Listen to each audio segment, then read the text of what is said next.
Programme में खुशामदीद नाज़रीन। तौहीन रसालत इमाम सल्लल्लाहु अलैहि वसल्लम के जो कवानीन हैं उससे मुतल्लिक़ हम आज बात कर रहे हैं। हिना साहबा, मैं एक आपके सामने एक सब्सटेंटिव सवाल लेके आना चाहता हूँ जो प्रोफेसर इब्राहिम की बहस से मैंने अखज़ किया है। मामला ये है कि कौन ये डिसाइड करेगा कि तौहीन रसालत के कानून की सज़ा क्या है? क्या इसके ऊपर फ़िक़ही तो एतबार से मुकम्मल तौर पर कंसेंसस मौजूद है? वो कौन सा कंसेंसस है? पाकिस्तान के कवानीन की रूह से उसकी हैसियत क्या है? ये डिसीजंस किसने करने हैं? ये पार्लिमान ने करने हैं, ये उलमा की काउंसिल ने करने हैं, ये नज़रियाती काउंसिल ने करने हैं? हमने कहाँ से खुतबा सुने, कौन सा फतवा लें? Tell us about it. देखिए, पहली बात तो मैं ये कहना चाहूँगी कि ये तासुर देना कि जो इस कानून के रिव्यू की बात कर रहे हैं वो ये कह रहे हैं कि इस चीज़ की अहमियत कोई नहीं है कि रसूल माब की जो हैसियत है उसकी प्रोटेक्शन करना और ब्लास्फेमी के ख़िलाफ़ हर किस्म की जो रुकावट है वो होना, ये मेरे ख्याल में इससे बड़ी ज़्यादती और बेईमानी दूसरों के मौक़िफ़ से कोई नहीं हो सकती। नंबर एक। नंबर दो, आपने कहा कि फ़ैसला कौन करेगा। देखिए, ज़ियाउल हक़ के बनाए हुए कवानीन जो हैं वो कोई, जैसे मैंने अपनी किताब पे कहा कि ये कोई डिवाइन सैंक्शन लेकर नहीं आए थे। ये इंसानों के बनाए हुए कवानीन हैं जिसमें बहुत से फ्लॉज हैं और ये बार बार प्रूव होता रहा है। ऐसे लोग जिनकी अकल और इंटेलिजेंस की आप कदर नहीं करते, उसकी कोई रिस्पेक्ट उनके अपने प्रोफेशन में भी नहीं रही, उन्होंने ये कवानीन पर बैठ कर लिखे हैं जिसकी वजह से लोगों ने सफ़र किया है। हदूद ऑर्डिनेंसेस में बेशुमार के लोगों ने सफ़र किया, इसी तरह इस कानून के अंदर सफ़र किया। लेकिन आप ये कह दें रिजिडिटी के साथ और एक नॉन फ्लेक्सिबल एटीट्यूड के साथ कि इसके बारे में कोई बात ना हो सके, इससे बड़ा मेरे ख्याल में नुकसान पाकिस्तान और उसके मुआशरे के लिए कोई नहीं है। दूसरा, ये आपने कहा कि इसके ऊपर कंसेंसस है। कंसेंसस किसका है? मैं नहीं समझती कि इसके ऊपर कंसेंसस है। ना 1400 साल से कंसेंसस इसके ऊपर रहा है। ये कोई ऐसी बात नहीं है जो कि बियॉन्ड डिबेट है एनीमोर। ये डिबेट होनी चाहिए और ये बात पार्लियामेंट को भी डिसाइड करनी चाहिए। मेरा ख्याल में सिर्फ मौलवियों के हाथ में नहीं है ये डिसीजन, ये हर मुसलमान, मैं समझती हूँ, मेरी समझ इनसे ज़्यादा है।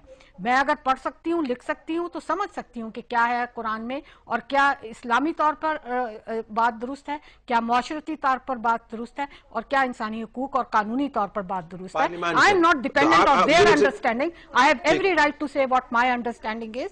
ये करना क्या चाहते हैं कि ये हमारी आवाज को बंद करना चाहते हैं। ये चाहते हैं कि हम बोल भी ना सकें इस पर। हम किसी की आवाज नहीं बंद करना चाहते, हम सब आवाजों को नहीं, जो लोग इस किस्म के इल्जामात लगाना शुरू हो जाते हैं, ये तो ये चाहते हैं, ये तो वो चाहते हैं, इनको दूसरों के मौकफ की रिस्पेक्ट करनी चाहिए जिस तरह हम इनके मौकफ की रिस्पेक्ट करते हैं और इनसे बहस और मुबाहिसा करते हैं।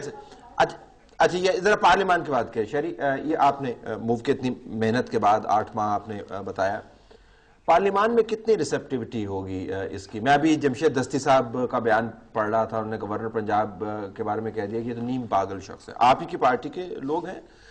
मामला ये है कि वो अपनी कंस्टिट्यूएंसी की तरफ देख रहे हैं, या हो सकता है उनका वाकई तो नुक्ता नजर भी हो कि जी इस मामले के ऊपर मैं पार्टी डिसिप्लिन का कायल नहीं हूं। पार्लियामान के अंदर इस किस्म की कोशिश की कितनी अच्छी रिसेप्शन होगी आपके ख्याल जी? में? देखिए, मुझे याद है तलत साहब जब हुदूद ऑर्डिनेंसेस का पहला बिल डाला था तो पाकिस्तान की तारीख में उसकी मनसूखी का मैंने ही डाला था और उस वक्त कोई उसके लिए एपिटाइट नहीं था। एक मैं थी और फिर बाद में ज़ाहिर है हमारी पार्टी की क़ियादत शहीद मोहतरमा बेनज़ीर भुट्टो कर रही थी। उनको जब पता चला उन्होंने फ़ौरन उसकी रहनुमाई की और उसके बाद पार्टी ने भी ज़ाहिर है सब अपने वोट दिए। करते करते 4 साल बाद जनरल मुशर्रफ की हुकूमत ने अमेंडमेंट्स उसके मुकाबले में दिए, जिसकी वजह से जो आप देख रहे हैं ख़वातीन को तक़वियत मिली। तो मेरी उम्मीद है कि ये एक शुरुआत है और हम कभी किसी की ना कलम बंदी ना आवाज़ बंदी कहते हैं। हम कहते हैं हमें हक़ है इस बात पर डिबेट करने का। और देखिए, एंड ऑफ द डे ये पार्लियामेंट का हक़ होता है। पार्लियामेंट चाहे इसे मनसूख करे, पार्लियामेंट चाहे ऐसे कहे कि अगर 2 मेंबरान भी इस पर बात करना चाहते हैं और कहते हैं कि हम इस पर नज़रसानी करना चाहते हैं तो ये भी उनका बुनियादी हक है। दूसरी बात ये कहना कि जी अब अभी आपने सुना होगा जो आपके क्लिप में तो उन्होंने खैर मुस्तरद किया है, लेकिन मुझे एक न्यूज़ क्लिपिंग भी आई है कि कुछ पार्टियों ने मिलजुल के कहा है कि हम यानी कि मेरे घर पर रेड करवाएंगे और इंटिमिडेशन और थ्रेट। देखिए ये तरीका नहीं होता किसी मुहज़्ज़ब माशरे में, हम किसी को थ्रेटन इंटिमिडेट, और ये बात सही है कि क्लोज मैटर इस्लामिक जूरिस्प्रूडेंस में भी नहीं है।